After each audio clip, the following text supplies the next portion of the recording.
In a quiet corner of Shreveport, Louisiana, 32-year-old Alina Ward folded secondhand sweaters under the dim fluorescent lights of Macklemore's Thrift and Trade.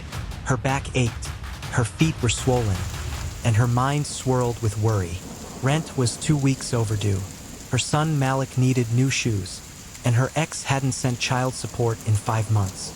But Alina wasn't a quitter, not when she'd already crawled through more hardship than most people could stomach. She used to be a college-bound art student. That was before her father's sudden death, before a disastrous relationship, and before she dropped out to raise Malik alone.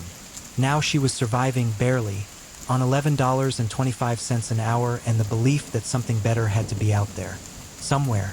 It was a Tuesday, slow and humid. Alina was sorting through a pile of donated junk. Cracked plates, tangled Christmas lights, torn books, when she pulled out an old wooden frame. The glass was chipped. Inside was what looked like a faded oil painting of a mountain. Nothing impressive. A coworker shrugged. "Toss it in the $3 bin." Alina paused. Something about it felt strange. On instinct, she slid it under the counter. That night, after Malik had fallen asleep and the house was quiet, she looked at it again. She noticed a signature at the bottom, S.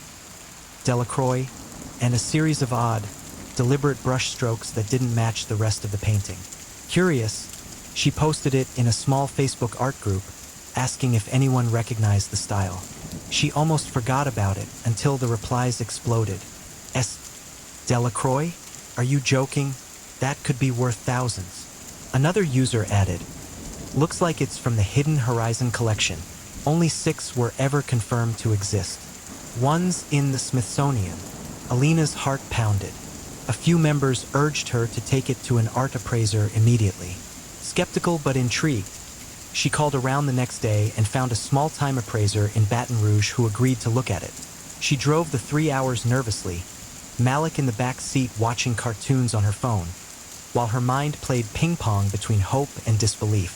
The appraiser, an elderly man with Coke bottle glasses, examined it in silence for nearly 10 minutes.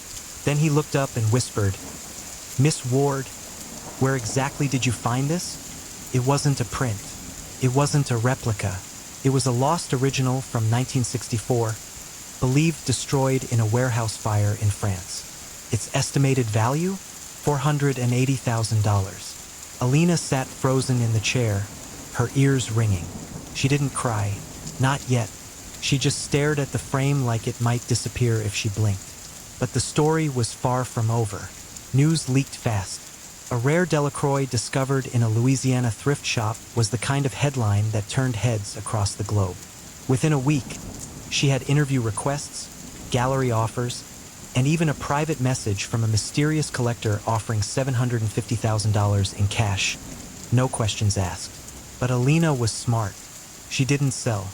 Instead, she hired a lawyer and partnered with a respected auction house in New York. They authenticated the piece, verified its lineage, and set the auction date for March 12th. On auction day, Malik wore a tiny bow tie. Alina wore the same dress she'd worn to her high school prom. But this time, the ending was different. The final bid? $2.3 million. But then, something unexpected happened. A week after the auction, her lawyer received a cease and desist letter from a man claiming to be the grandson of a French gallery owner who originally purchased the Delacroix. He argued the painting was stolen during World War II and rightfully belonged to his family. Alina's heart dropped. Was it all a mistake? Would she lose everything? For 3 months, the legal battle dragged on. Alina's newfound peace vanished under the weight of court appearances, online speculation, and news reporters parked outside her apartment. But her lawyer uncovered an obscure shipping record that traced the painting to a private estate sale in Belgium, legally sold to an American soldier in 1958. That soldier?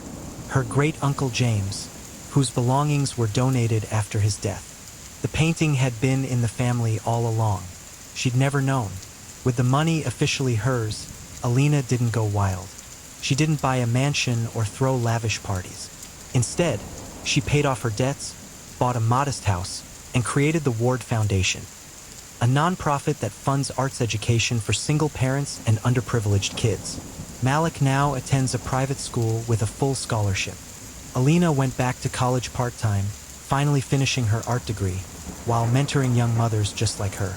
But she kept the thrift store job for 2 months after the auction. When asked why, she smiled and said, "Because the universe tested me there. And I wanted to know. I passed." Today, the empty frame hangs in her living room. Glass still chipped, corners still worn. It's a reminder that sometimes the world hides miracles in the most unlikely places. And if you're paying attention, if you refuse to give up, your miracle might be sitting right in front of you, disguised as a $3 mistake.